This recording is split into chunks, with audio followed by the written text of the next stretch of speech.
I never wanted to go camping that weekend. There was this weight in my gut that I couldn't shake from the moment Marcus texted me about it. Not just nerves, something heavier, like a dog sensing an earthquake before it hits. But how do you explain that to your girlfriend, your best friend, your whole circle of people who've already loaded up their hiking packs and filled the cooler with beer? So I kept quiet, pretended to be excited.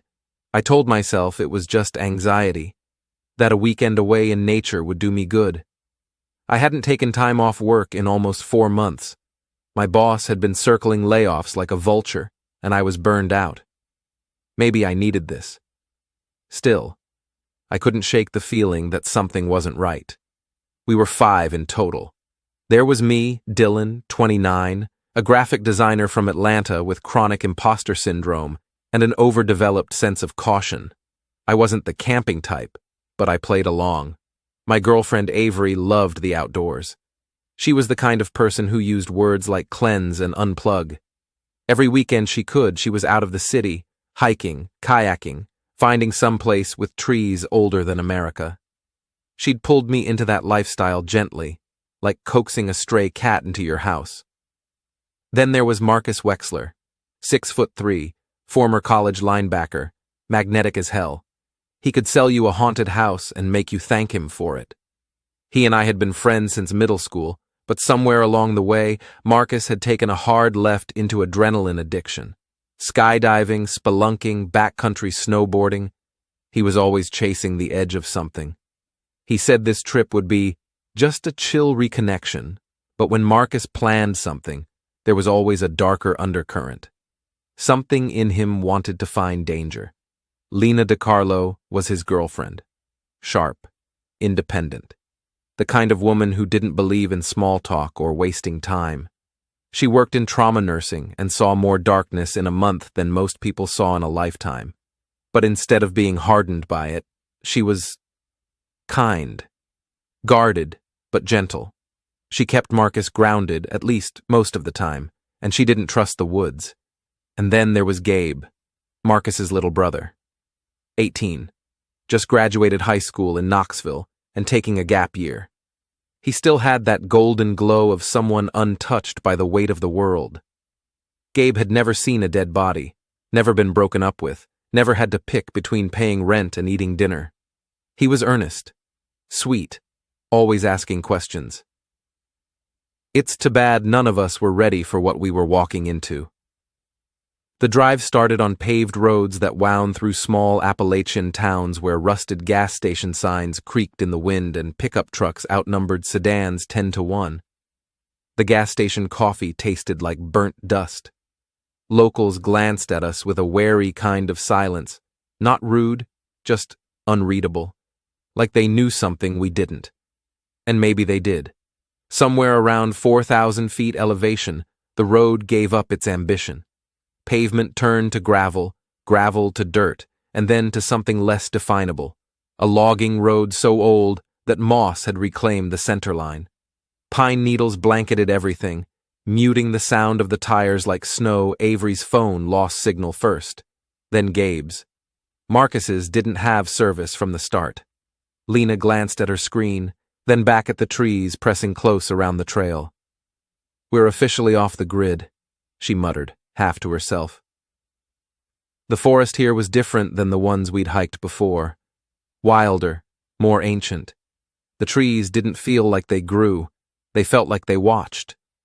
Towering white pines loomed in dense, uniform rows, their trunks straight as iron spears, their bark chipped and scarred. Thick clusters of ferns carpeted the underbrush, hiding the uneven ground beneath. Patches of black moss crawled up the rocks like mold spreading in a forgotten basement. It smelled like sap and decay, sweetness and rot. When we finally stopped the car, we stood in silence for a moment, just listening. No wind, no birdsong, no insects, just the creak of branches far above, like something massive shifting its weight slowly in the canopy. "This is it," Marcus said, hopping out of the passenger seat with that trademark grin that always bordered on manic. "Trailhead's just ahead. We hike in a few miles, find the bluff, and boom. Paradise. There's no sign, I said, frowning. No marker, no gate. He shrugged. That's the point. This spot's not on any official maps anymore. Got shut down after a landslide, but there's still old fire roads that'll take us in. Just gotta know where to look. Shut down by who? Lena asked. Marcus grinned. Forest Service. Back in the 70s. Some hiker vanished. They blamed the trail, said it was unstable. Locals talk about it like it's cursed, but that's just superstition. Avery didn't say anything, but she slipped her hand into mine. We hiked in single file through what used to be a trail, a vague depression in the forest floor, now half consumed by pine roots and fallen limbs. Marcus led with a machete, clearing the occasional stubborn bramble. The sun filtered through the trees in fractured beams, throwing long bars of gold and shadow across our path. It was beautiful, breathtaking even, but cold, not in temperature, in presence. Like the forest itself didn't want us there. We made camp near dusk, beside a shallow creek that coiled like a silver ribbon through a gulch of jagged stone.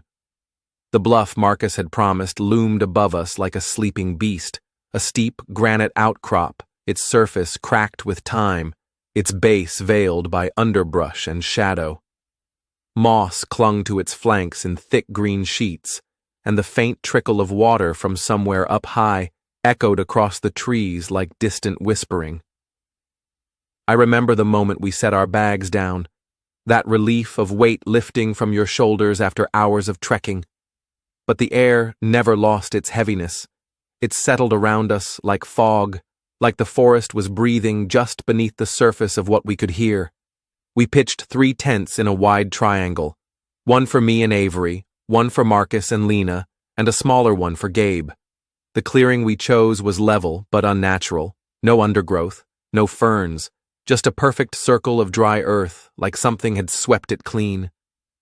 Lena noticed it first. This doesn't look right, she muttered, crouching. This ground's been cleared, recently. Probably elk bedding, Marcus said, or a game trail.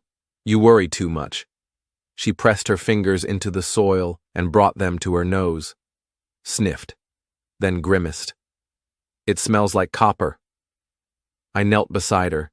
The ground did smell, like pennies and wet iron. Blood. I tried to laugh it off. Maybe a dead animal passed through here. But my voice cracked when I said it, and no one responded.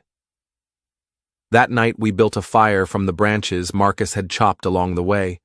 The flames danced high and hot, crackling bright against the overwhelming blackness of the forest. Out here, night fell fast. No city glow to hold it back, no moon visible through the dense canopy above. The darkness beyond the fire was absolute, impenetrable. Avery curled up beside me, her hoodie pulled tight around her face. Why aren't there any sounds? She asked softly. Shouldn't there be owls, frogs, something? I hadn't noticed it until then, but she was right. No hoots, no chirps, no rustle of small creatures. Even the creek, which had babbled so musically when we arrived, now sounded muted, like it was flowing beneath something thick, like the forest had swallowed its voice. Lena kept scanning the woods while she ate her granola bar, her eyes moving constantly, not letting the trees rest. This place is wrong, she said finally. It feels off. Marcus shook his head. You guys are letting the silence freak you out. That's the point of being this far out. No noise, no people, no distractions. I'm serious, she said, sharper now. I've done medical response in war zones that felt more peaceful than this. That shut us up. Gabe had been quiet most of the evening, but now he chimed in. You guys know about the Lost Hunters? He asked, almost too eagerly. No, I said, but I'm sure you're about to tell us. He grinned nervously. I read about them online. This group of Civil War deserters from Georgia who hid in these woods after they abandoned the army. They got caught in a blizzard, ran out of food. They started eating bark, leather, even each other. eventually went completely feral, like subhuman. Some people say their descendants still live out here, in caves, under the mountains, watching. Avery swatted his arm. That's not funny. I'm just saying, he mumbled. The forest keeps secrets. Marcus laughed. That's Reddit garbage, bro. If there were feral cannibals out here, don't you think they'd be on TikTok by now? But none of us laughed with him. When we crawled into our tent that night, the forest pressed in tighter. There was no breeze, no animal calls. Just that silence, like a vacuum, like something was holding its breath. I couldn't sleep. Every time I closed my eyes, I imagined faces in the trees, long, pale faces watching. I could almost hear them, soft, rhythmic sounds, like language, just beneath the edge of understanding. Then I heard it. Footsteps, heavy, slow, deliberate. They circled the tents. Crunch, pause, crunch. I froze, eyes wide open in the dark. My hand found the small hatchet I kept by my sleeping bag. Avery's breathing changed. She heard it too. I could feel her hand trembling in mine. Something was outside. Not an animal, not a bear. I've been near bears before. Their movements are erratic, clumsy. This was intentional, precise. I peeked through the tent flap, expecting to see nothing. But the pine needles around the tents had been flattened in a perfect circle.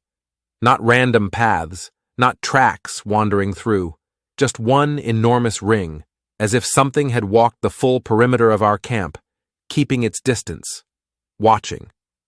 The fire had gone out. I could still smell the ash, the faint char of burned wood, but the warmth was gone. All that remained was the soft orange glow of embers, like eyes half buried in earth. I whispered to Marcus from my tent. "Did you hear that?" He answered from his. "It's just an animal. Relax." But his voice shook. In the morning, the sun returned, but the warmth didn't. Gabe was already up when I unzipped the tent, crouched low near the fire pit. He looked pale, haunted. "I saw it," he said, not looking at me. There was something out there. "What did it look like?" I asked. He didn't answer right away. Then he said, "Wrong." Lena found the tracks first. They weren't boots, no tread, just bare footprints, longer than any human foot should be, at least 14 inches, with elongated toes and a strange curvature to the arch.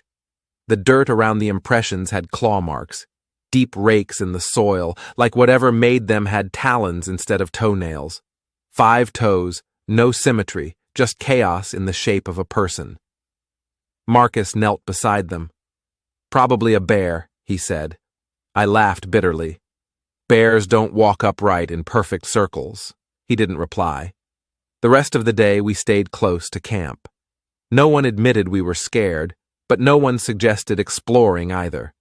Marcus tried to act normal, made eggs on the camp stove, chopped wood, played music from his waterproof speaker, but it all felt forced, like a set on a movie stage, like we were pretending to be campers while something watched from just off screen.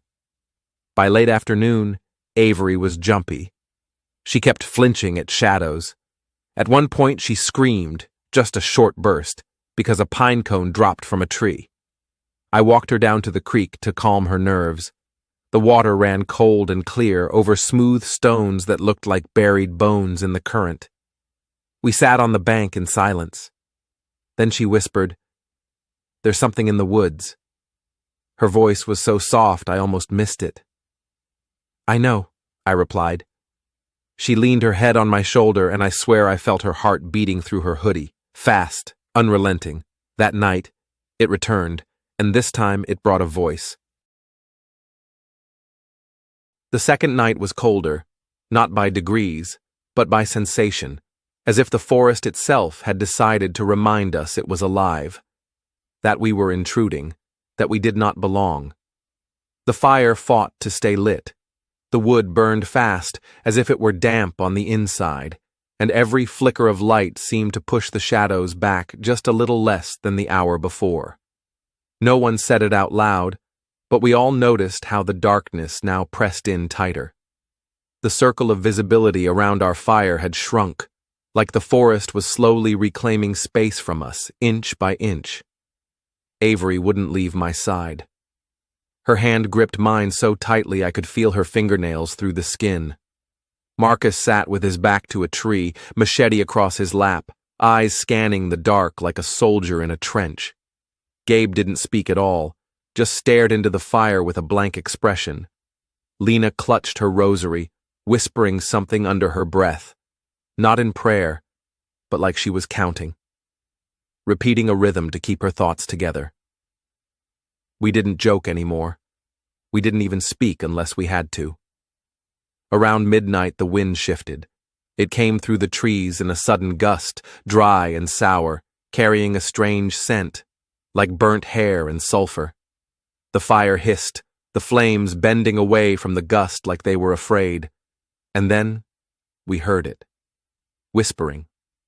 At first, I thought it was wind through pine needles, that soft, rasping sound branches make when they rub together. But this was different, rhythmic, deliberate. It repeated, not just sound, language. Soft, breathy syllables spoken just beyond comprehension. Too fast to translate, too slow to ignore. A cadence, a murmur, like someone standing just behind the line of trees, watching us and chanting under their breath. I rose to my feet, slowly, not knowing what I planned to do, just drawn to the sound. I took one step away from the fire, and immediately Avery pulled me back. "Don't," she whispered. "Please, Dylan, please don't." I nodded and sat down. We all heard it now. Even Marcus, who had insisted the first night was a bear or a joke, was pale. His eyes darted from tree to tree. He licked his lips constantly, like his mouth had gone dry, and when he spoke, his voice cracked. "Who's out there?" he called into the dark. The whispering stopped. A stillness fell, so deep it hurt my ears, the kind of silence where even your heartbeat feels loud. Then, from deep within the woods, something replied, not with words, not exactly. A clicking sound, wet, bone against bone, like a dislocated jaw snapping open. Then something howled. It wasn't an animal. I've heard wolves in the Smokies, coyotes in the Blue Ridge, bobcats, screech owls. This wasn't that.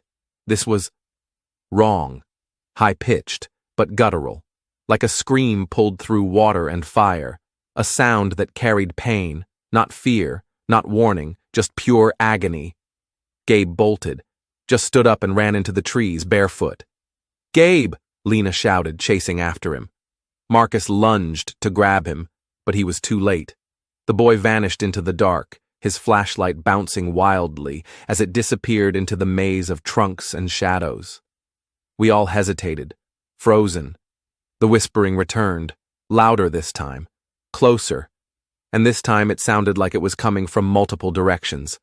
Dozens of voices, some low and guttural, some high and flute-like, all speaking at once in that same, impossible tongue. Marcus grabbed his flashlight and machete, muttering, "No one else disappears." He charged after Gabe and Lena. Avery screamed, "Don't go!" but he didn't listen. His light cut through the trees and was swallowed almost instantly. I stayed. I didn't know why. My legs wouldn't move. Maybe I was paralyzed. Maybe I was smarter than them. Maybe I was a coward. But I held Avery close and listened to the sound of the forest collapsing around us. We heard Lena scream. It was the kind of scream that makes your blood go cold. Not the dramatic kind. Not the kind people use in movies. This was raw, animal, ripped from the soul. A sound that meant something inside her had broken. Then silence. No footsteps, no panting, no shouts, just the whispering. And then, nothing. The forest fell quiet again, not peaceful, not natural, just void. Avery sobbed into my jacket. "We have to go," she whispered, over and over. "We have to go now." But we didn't know where to go. We were miles from the car. We hadn't marked the trail. The GPS was dead. The maps were worthless. The sun wouldn't rise for hours, so we waited, just the two of us. The fire burned low, the logs hissing and cracking as the flames dwindled. I fed it every scrap of burnable material I could find, wrappers, leftover wood, my own socks. I didn't care. I just needed the light. Because just beyond it, in that ring of absolute blackness, I saw eyes. Not two, not glowing, but reflecting. Pairs, sets, watching, blinking in unison. I whispered to Avery, "Don't look." But she looked anyway. Her breath caught. She turned away and whispered one word, "Teeth." And that's when I realized what had been stalking us. It wasn't one thing, it was many. Or worse, one thing with many parts. Avery didn't sleep. Neither did I. We sat back to back through what remained of the night, every stick crack, every flutter of movement outside the firelight, causing both of us to jolt, turn, brace. My hands ached from clenching the hatchet. My legs were stiff from not moving. My mouth was dry as ash. But I didn't care. I couldn't stop watching the trees. Every few minutes, I thought I saw something just beyond the flame. A twitch of movement, a limb shifting unnaturally. Once, I swear, I saw a hand, long, skeletal, with fingers too thin, joints too many, curling slowly around the trunk of a pine just 20 feet away. But when I blinked, it was gone. By the time dawn began to rise, I wasn't sure if I'd hallucinated half of it. The sky turned from black to navy, then to a soft, bruised purple. Fog clung to the earth in thick, rolling sheets. The forest looked completely different in the daylight, like a corpse under makeup. Still empty, but pretending to be alive. Marcus came back at first light, but he was alone. His shirt was torn, his arms were covered in scratches, not just the superficial kind, but deep, parallel gouges like he'd been dragged through thorns or claws. His face was streaked with dirt and blood. And worst of all, his eyes were empty. Not wild. Not afraid. Just empty. He walked into camp like a sleepwalker, dropped his machete, and sat by the cold fire pit. We rushed to him. Avery wrapped a blanket around his shoulders. I knelt in front of him. "Marcus, what happened? Where's Gabe? Where's Lena?" He stared at me for a long time. Then he said, very softly, "Gone." "Gone where?" He looked toward the trees. His voice cracked. "It took them." That was all he said for hours. We tried to get more out of him, but he just sat there, staring at the fire pit like he could will it back to life. Every now and then, he'd mutter something, a phrase or word I couldn't quite catch. A couple times I heard him say, "the spiral," or "the voice under the bluff." By mid-morning, we knew we had to get out. We packed what we could: rations, water, a compass that wouldn't stop spinning. We didn't talk about what we'd seen. We didn't argue over the plan. There was no plan. Just one idea: get back to the car. We hiked east, or what we thought was east, using the sun as our guide.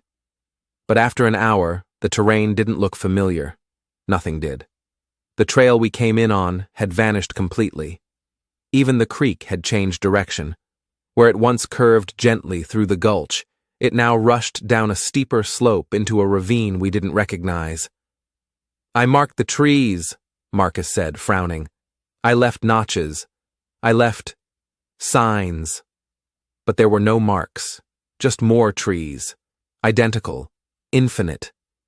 It was as if the forest had rearranged itself. I don't know how long we wandered. Maybe 3 hours. Maybe 10. Time felt warped out there. The sun stayed high overhead, but the shadows never shortened. The forest grew thicker, the trees closer together. The air got colder, damper. The light turned yellowish, almost sepia, like old photographs. That's when we saw the first spiral. It was carved into a tree. A perfect spiral made with something sharp and precise. The wood beneath was raw and fresh, sap still dripping. Around the base of the tree were bones, small animal bones mostly. but something about the arrangement made my stomach churn. "I did that," Marcus whispered, "but I don't remember doing it." I looked at him. "I think I was sleepwalking," he said. "Or something was using me." Avery grabbed my hand. "We need to leave, right now." But we were already gone. We kept moving. The spiral was only the first. We started seeing them everywhere, carved into bark, etched into rocks, stacked with twigs on the ground. Always the same design, always fresh. They weren't warnings, they were invitations. The deeper we went, the more the forest changed. What had once been natural terrain now felt sculpted, warped into something uncanny. Trees grew too close together, limbs tangled like skeletal fingers reaching toward us. Moss covered everything like skin over old bones. And the silence. The silence was unbearable. No birds, no wind, no insects. Just the sound of our breath and the crunch of our boots on damp earth. Even our voices felt muted, like the forest was absorbing sound instead of reflecting it. Marcus mumbled as he walked, still dazed, still out of sync with the rest of us. Then, around midday, or what we assumed was midday, the forest opened up. We stumbled into a clearing. At the center was a massive stone monolith, 10 feet tall and covered in moss. It was ancient, older than anything I'd ever seen. The surface had carvings all over it. Spirals, yes, but also figures.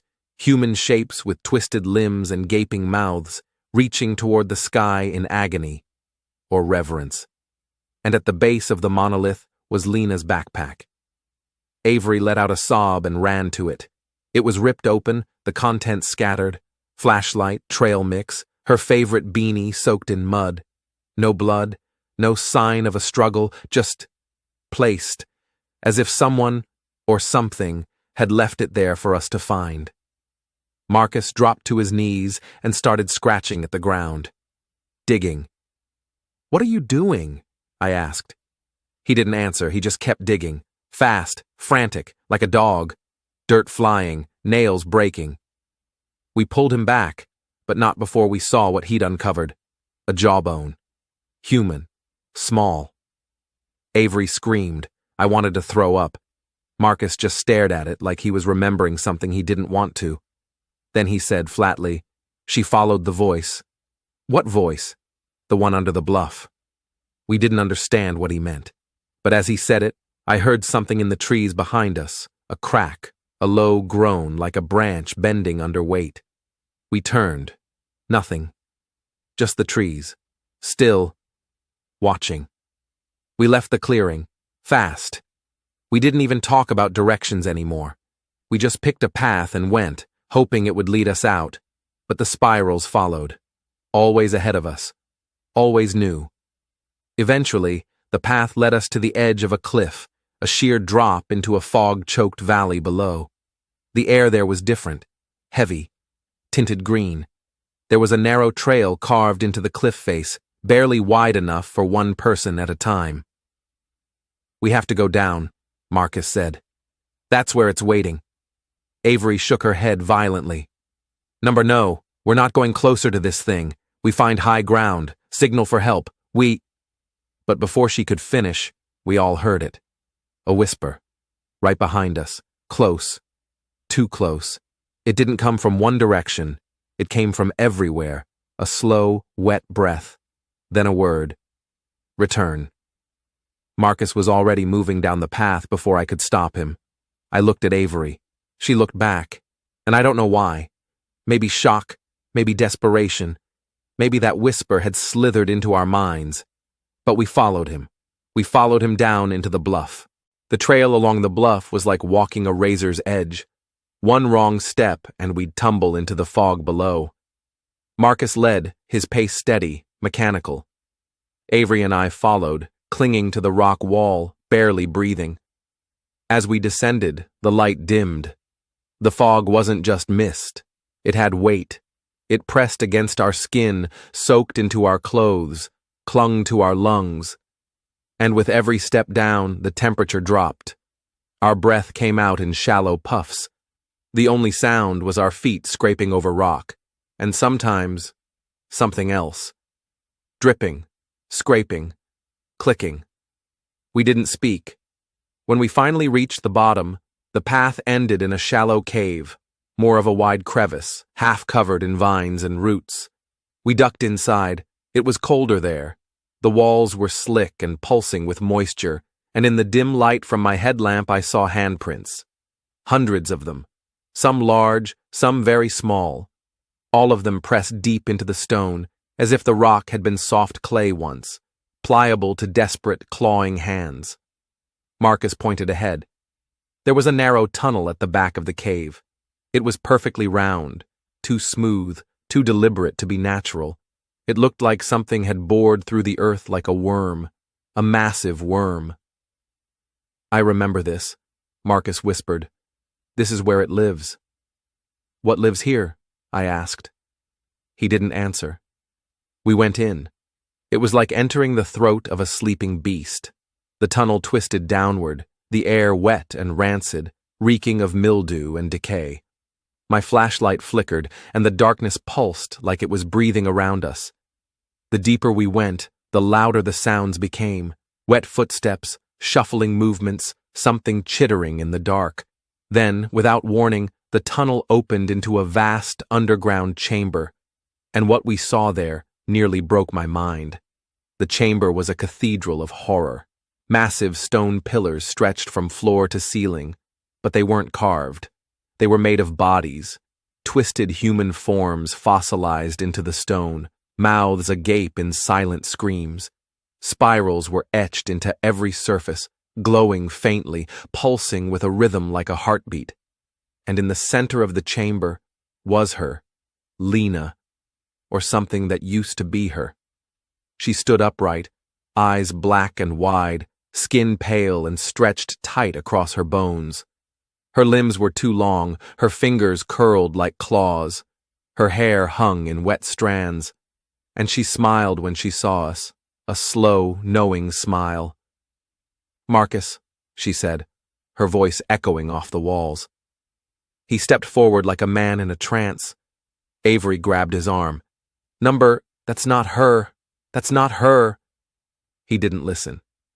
"She showed me," Lena whispered. "The forest. The truth. We were never supposed to leave." She turned her head slightly. "You came back. That means you're ready." Behind her, in the shadows, something moved. A shape. Massive. It unfurled slowly, limbs like branches, eyes blinking open in the darkness. It had no defined form, just a mass of writhing blackness, shifting and reforming. The only clear shape was the spiral, carved deep into its face, pulsing. The Wendigo? Number. This was older, deeper, a thing made of hunger and memory and roots. Marcus stepped toward it, and Avery screamed. I grabbed her, held her back, as Marcus approached the thing in the dark. He didn't scream, he didn't resist, he just offered himself. And it took him, not violently. It embraced him. Roots curled around his body, pulled him in. His eyes closed, his face slackened. His body was drawn into the spiral, absorbed flesh and soul, until nothing remained but silence. Then it turned toward us, and Lena spoke again, softly. "One must stay. The forest remembers. It always balances." Avery was frozen, pale, shaking. I wanted to run. My legs screamed to turn, to sprint back through that tunnel and never look back. But something deeper, instinct maybe, told me that movement, noise, fear, would only draw it closer. "One must stay," Lena whispered again, stepping toward us. Her eyes shimmered with something ancient, not madness, not pain, but understanding, as if she'd become part of whatever governed this place. "I stayed," she said, almost gently. "Marcus made the trade." My voice cracked. "What trade?" Lena blinked slowly. "You don't remember, do you?" She stepped closer. Her skin was translucent, pulsing faintly with veins of black beneath the surface. "You were here before, all of you. Years ago, when you were children, you came through the cave. You saw the spiral. Avery's breath hitched. That's not true, I whispered. But I remembered. A dream. A half-formed memory of being small, maybe 7 or 8, of climbing into a cave with other kids, of seeing something that made us scream and run. My parents told me it was just a nightmare, but I remembered the spiral, and I remembered that there were 5 of us. We left with 4. The missing kid, I never thought about it until now. I don't even remember his name. Only that after that trip something changed in all of us. We grew quieter. We never talked about the forest again. It always takes one, Lena said. One for the land, one for the balance. Avery turned to me, tears in her eyes. We need to go, now. But the spiral on the wall began to glow brighter. The forest was waking up. The chamber pulsed, and we heard it, a rumble, deep and endless, like the earth itself was groaning. The walls began to shift. Roots twisted and reached down, vines sprouting from cracks, curling toward us. I grabbed Avery's hand, yanked her hard, and we ran. Through the tunnel, through the cave, up the bluff. The forest screamed behind us. Not a sound exactly, but a sensation, like static in our bones, like the trees were furious. Branches whipped at our faces. The fog thickened. We couldn't see more than a foot ahead, but we ran. Every step felt like a mile. The trail kept shifting, trees closed around us, but somehow, by some mercy, we found the creek again, crossed it, climbed the ridge, and then we burst into the clearing where the car had been parked. It was still there, dusty, cold, waiting. We didn't look back.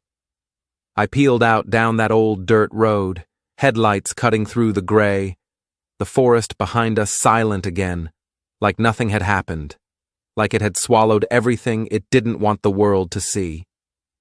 We didn't speak, not during the drive, not after we got home, not for a long time. It's been 3 years now.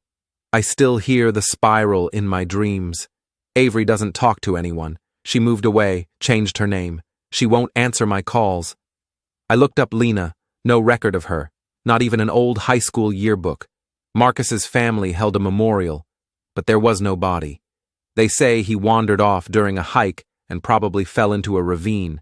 That's the story we tell ourselves. But I know the truth. The forest remembers. And someday, I think it's going to call me back. Because the spiral wasn't just a symbol. It was a door, and we left it open.